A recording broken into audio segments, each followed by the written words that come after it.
Senior Living Today, brought to you by these fine sponsors: Wires Inc., First Class Realty, Triangle East, and Ward Specialty Pharmacy.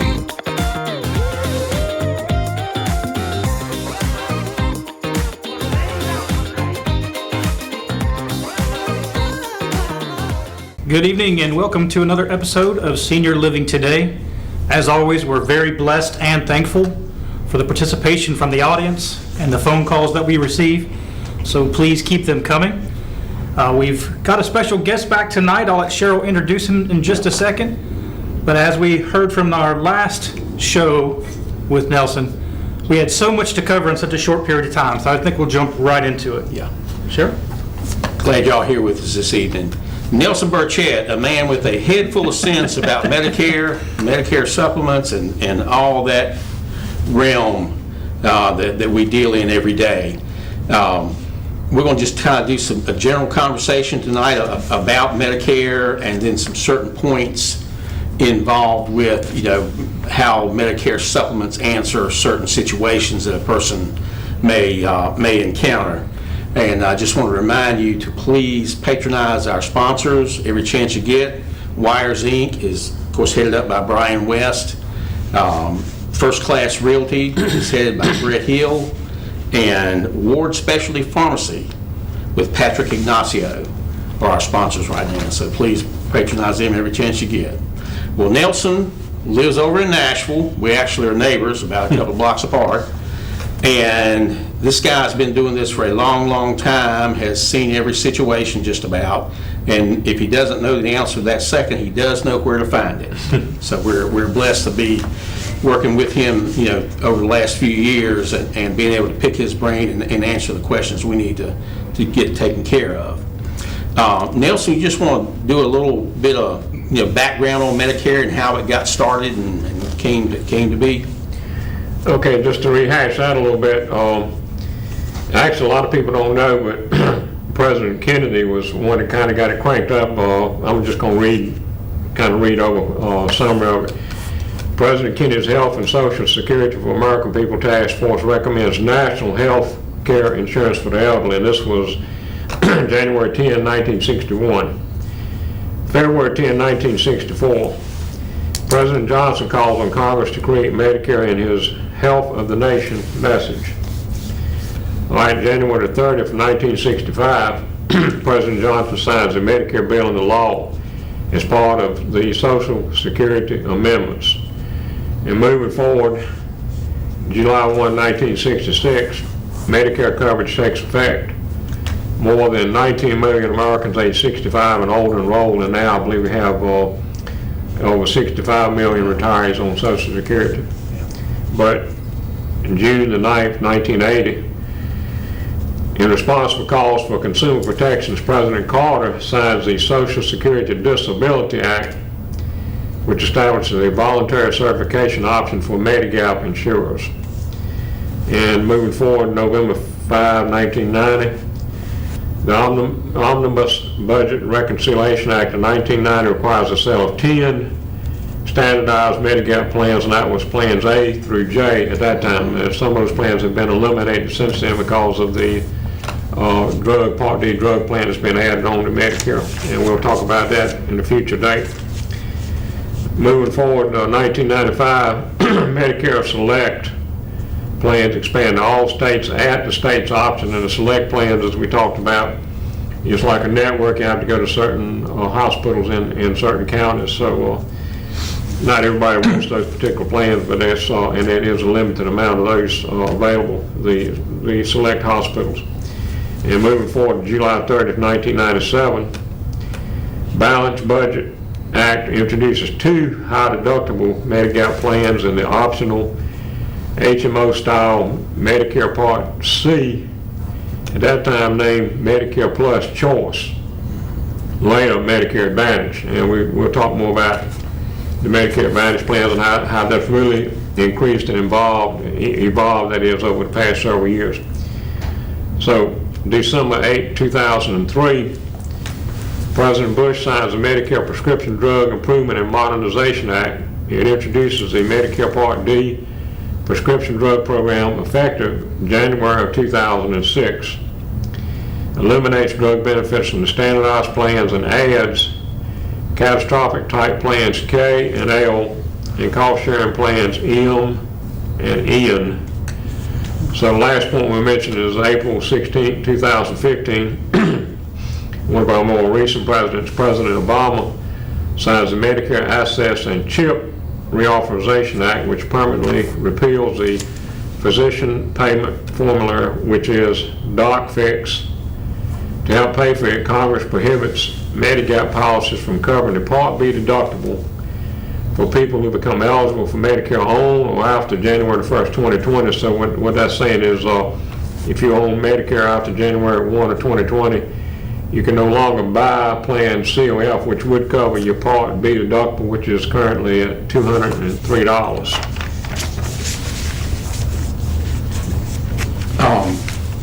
Nelson, you were mentioning we had, at one time, as many as 12 different Medicare supplement plans. Of course, that's come down considerably.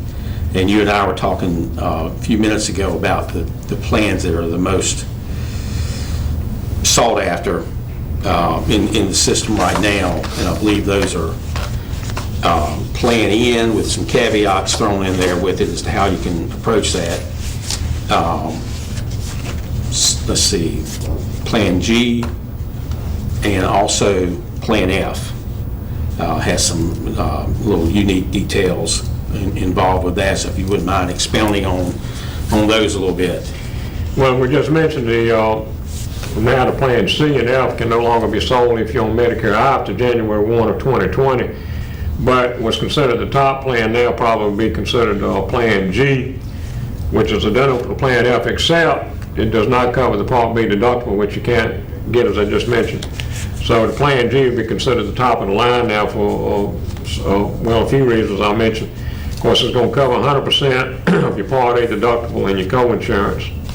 And it also covers the, after the $203 deductible, it pays the 20% on your doctor medical expenses that Medicare doesn't pay. But what Plan G also does that the other plans do not really do is it covers 100% of what we call excess charges, which could be significant if you have a doctor that's not what we call participating. A participating doctor, he agrees to go along with what Medicare says is, let's say, a fair price, and goes along with what Medicare's pricing is. However, some doctors may want to charge a little bit above and beyond what Medicare thinks that the doctor should charge. So in other words, a doctor could legally charge as much as 15% more than what Medicare allows, but that's for a non-participating doctor. But there again, 15% doesn't sound like a lot, but you know, if you have a $10,000 bill or a $100,000 bill, of course, 15% could add up. But a doctor's participating, you would not have that. But if he's not participating, then you would have Plan G would cover that 100%. So Plan G basically is going to give you pretty much 100% except for the $203 deductible for medically necessary things that Medicare approves of. Now, the Plan N, that's another good choice. Reason being, the premium be less. You can probably get a Plan N for somewhere in the neighborhood between $75 and $95 a month, depending on whether or not, if someone just turned 65, depending on whether or not you have a household discount, you could get a Plan N for somewhere in the neighborhood of $75, $80 a month, which is a good price for a supplement. Then the Plan N will cover 100% of all your Part A hospital deductibles, co-insurance, plus skilled nurse facility benefits through 100 days with Medicare. And the thing about the Plan N, you would have possibly some sharing costs with that, which would be, you could possibly end up paying $20 per doctor visit. For some doctors, you could have a $20 copay involved. And of course, the Plan N does not cover the $203 deductible, or nor does it cover excess charges. Besides that, the Plan N, it would be a good choice in a lot of cases, in most cases. You mentioned, the participating doctors, and I actually had a client in this morning, and we were looking at Plan G and Plan N, and we went to her doctor's website, and you can find on the doctor's website whether or not they are considered a participating doctor with Medicare. And so that's how you solve that problem. And you can also go to Medicare.gov and look the doctor up on that site and find out if they're a participating doctor. So that way, and right now, the statistics I read last week, 96% of the doctors in the United States are participating doctors. So you got a pretty good pool to pull from there on that. Of course, another option on that would be if the doctor's not necessarily participating, you can ask him beforehand, does he agree to be a participating doctor and go along with Medicare's pricing? So you can ask beforehand if the doctor will agree to it. If he's not necessarily participating, that's another option to look at too. Something that's very important to everybody out here. Some of you probably have already dealt with it, and some of you are going to be dealing with it one of these days. Just the odds are there. We talk about skilled nursing facilities, and how that is handled with Medicare and Medicare supplements. Okay, some of the plans with Medicare, that is Medicare supplement plans I'm talking about, does not cover a skilled nursing facility. Now, for example, plans A and B would not cover the skilled nursing facility. Of course, the advantage of that was you'd have a lower premium. But why would you take a plan that would not cover that skilled nursing facility? Of course, skilled nursing facility is like for recuperation therapy. For example, if someone had a heart attack or stroke and they were, like, say, partially disabled, and they went to the hospital 3 or 4 days, a few days, and then they go to the skilled nursing facility for recuperation, to learn how to walk again, learn how to talk again, and so forth, rehab, then the skilled nursing facility could be of significant value. Now, Medicare will pay for the first 20 days of that, but after that, through 100 days, if, for example, your plan G and some of your other plans will cover through 100 days, $185.50 a day for the skilled nursing facility. So that could add up to a lot of money if you consider that over a 3-month, over a 100-day time frame there, when Medicare is not paying. So now, reason someone would not buy something with the skilled nursing facility, maybe perhaps they have what you call a long-term care policy that they're paying for separately. It does cover what you call those levels, which would be skilled, intermediate, custodial care, and they have that coverage anyway. So they may want to choose to have a lower price or lower premium plan without the skilled nurse facility. So that could be an option there. So, but otherwise, the plan we talk about, plan N and G, for example, would cover the skilled nurse facility. So that could be of significant value when you're talking about close to $5,000 a month that Medicare is not going to pay if you need that kind of service, which you don't know that you will, but you possibly could. And you made that point, Nelson. I'll make sure everybody really gets this. This does not take care of custodial care. No, a skilled nurse facility with the Medicare is not a long-term care policy, right, but it's what you call a skilled nurse facility, which would be for rehab or recuperation or rehabilitation, a rehab center, for example, which would be, as I mentioned, let's say, for example, you had a stroke, fell and broke a hip bone, and you need some attention to learn how to walk in and talk in, and then hopefully on that scale you'll be back home in the near future for further treatment, but you go to the skilled nurse facility for recuperation, not for permanent long-term stay. It's not a long-term care policy. That's not what that is. I will, yeah. Actually, as you guys know, we're quickly passing through the first half of the show. So before we get into the next question, we're going to go ahead and hit the break, and we'll be right back to you in the next minute or so. Thanks for staying with us.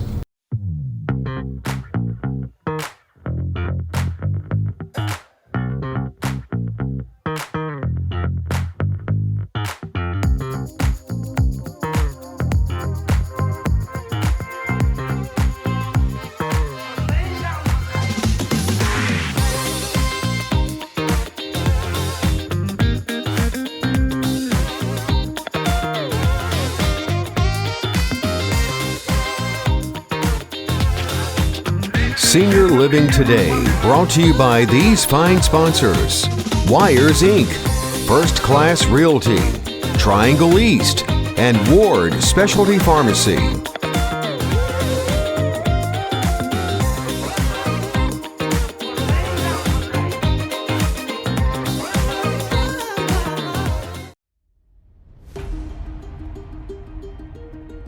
Hi, Cheryl Braswell with Statewide Insurers Group. Are you turning 65 and do you have questions about your Medicare options? Let Statewide Insurers Group help you choose the insurance plan that best suits your needs now. We at Statewide Insurers Group are all things Medicare. We're here and can help you through this challenging time, by phone, by email, or if you prefer, come by the office. We're following all protocols during this difficult time. Folks, relationships matter. You and your family have important questions. We have the correct answers. You do not want to put this off. Act today. Give us a call at Statewide Insurers Group. Our number is 252-316-8166.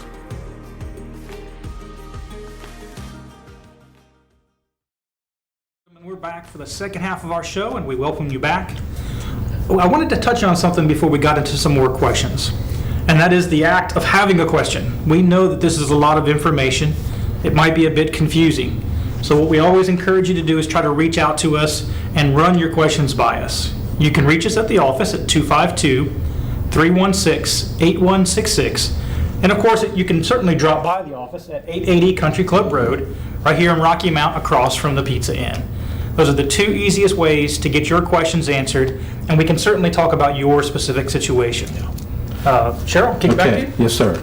All right, Nelson, let's get into a few more points here. Let's talk about, home health services and how they work with Medicare. Okay, that's a little bit confusing, so I'm just going to kind of read it verbatim out of the book, a Medicare book, so it'll be a little more clear. Home health services, this is on page 42 on your Medicare and You book that most people get when they're on Medicare. It says, okay, Medicare covers home health services under Part A and or Part B. Medicare covers medically necessary, part-time or intermediate skilled nursing care and or physical therapy, speech language pathology services, or continuing occupational therapy services. A doctor or other healthcare provider must see you face-to-face before certifying that you need home health services. A doctor or other provider must order your care, and a Medicare certified home health care agency must provide it. Home health care services may also include medical social services, part-time or intermediate home health care aid services, durable medical equipment, and medical supplies for use at home. You must be so-called homebound, which means you have trouble leaving your home without help, like using a cane, wheelchair, walker, or crutches, special transportation, or help from another person because of an illness or injury. Also, leaving your home isn't recommended because of your condition. Also, you're normally unable to leave your home because it's a major effort. So we can see the criteria there for receiving home health care. It says you pay nothing for covered home health care services.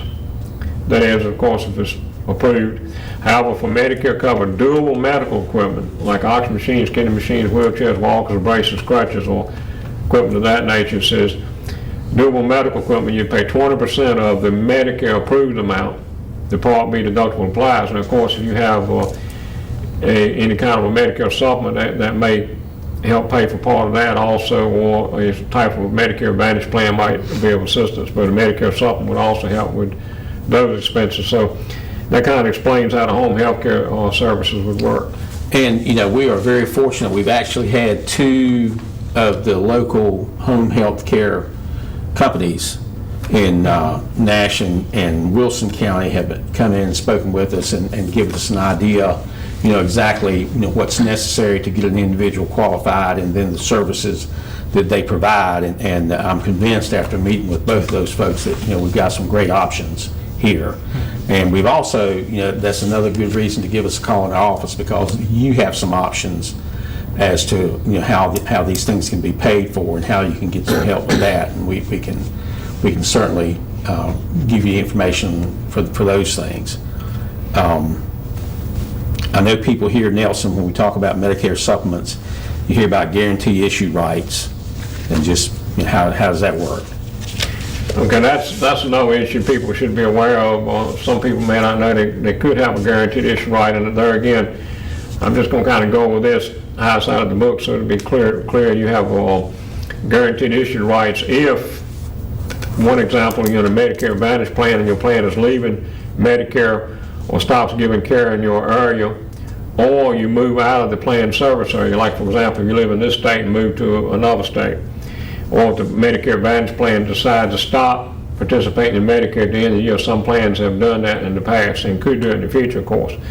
So in that case, for a supplement, you can get plans A, B, C, D, or F if you're C and F if you're eligible, as I mentioned before, Medicare before January 1 of 2020. But you can get plans G, K, and L that's sold in your state by any insurance company.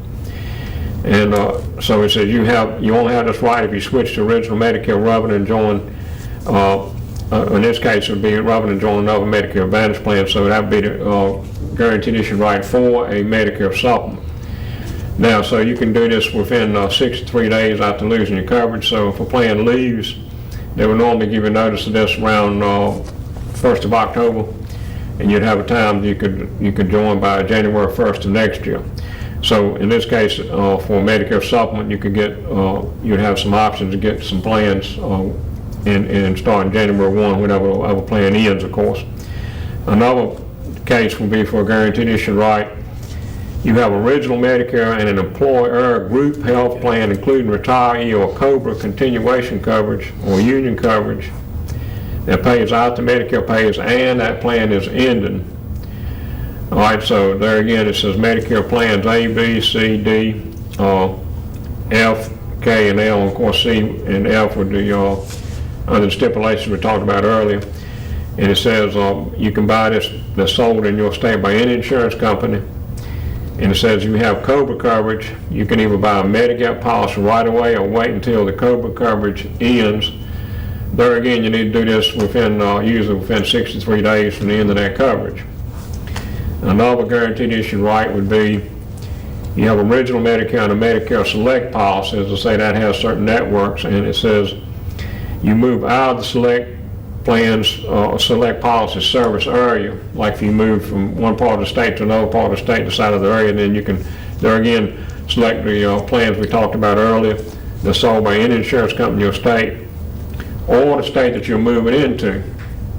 There again, you need to do this within 63 days. So there's some other issues there that we'll talk about later. For example, the trial right, if you have a Medicare Advantage plan or program for the all-inclusive plan for the elderly, and when you're first eligible for Medicare, in the first year joining, you decide to switch back to original Medicare, you can get any Medicare policy sold in your state by any insurance company. There again, within 63 days. So we'll talk more about this later on. We have more time. Yeah, because we are, no kidding, we're running out of time already. Just take a minute, Nelson, and just, things that Medicare doesn't pay for. Okay.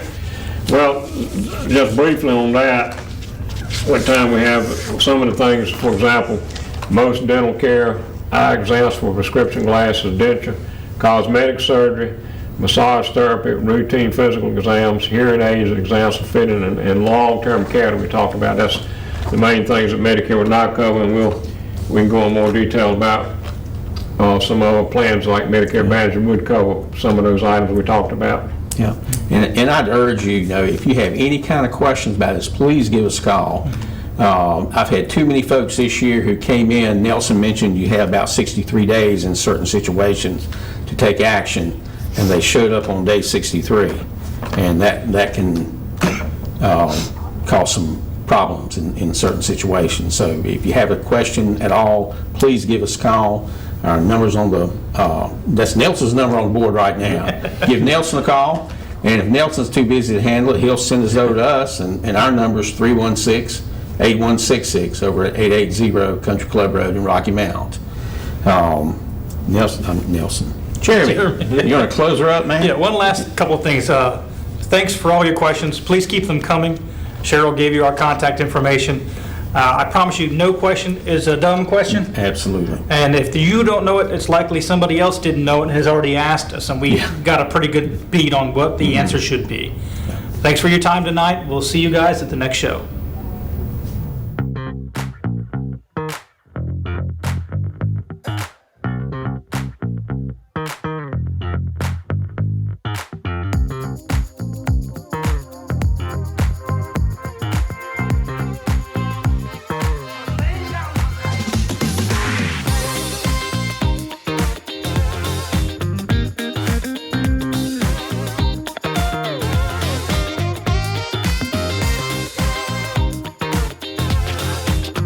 Senior Living Today, brought to you by these fine sponsors: Wires Inc., First Class Realty, Triangle East, and Ward Specialty Pharmacy.